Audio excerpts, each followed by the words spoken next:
Every indie author has imagined it, walking into Barnes & Noble and seeing your book right there on the bookshelf. That's a beautiful dream, but here's the truth. It's not always a smart business goal.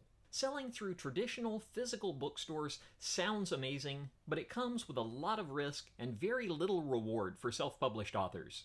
Now, I'm not talking about your local indie bookstore that takes on a few copies on commission. That's great, it's totally worth doing, and you should always support your local shop. But I'm talking about wide distribution. Getting your book into lots of different stores all over the country, maybe the world, like Barnes & Noble, Walmart, Target, airport bookstores, all of it. You can technically make your book available for that by distributing through Ingram Spark. And you should, because Ingram gets your book into all these big stores' databases. That's good for online sales, but for stores to actually stock it on their physical shelves, they expect a few things. First, you need to make your book returnable.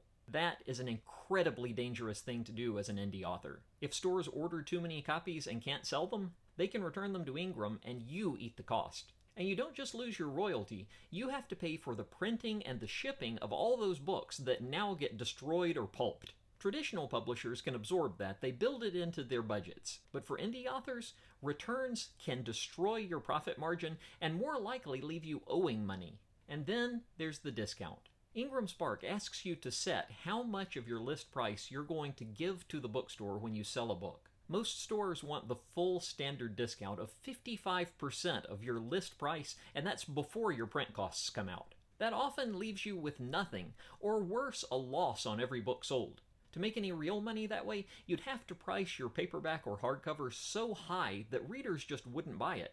Some stores also require the book's price to be printed on its barcode, and that's just a headache. Because if you do that, every time you want to adjust the price, you have to remake the barcode, you have to redo the book cover, you have to re-upload the files, and in today's economy, prices are shifting constantly. So here's an honest take. If you want your book in a physical store just so you can see it there, as a personal milestone or an emotional reward, go for it.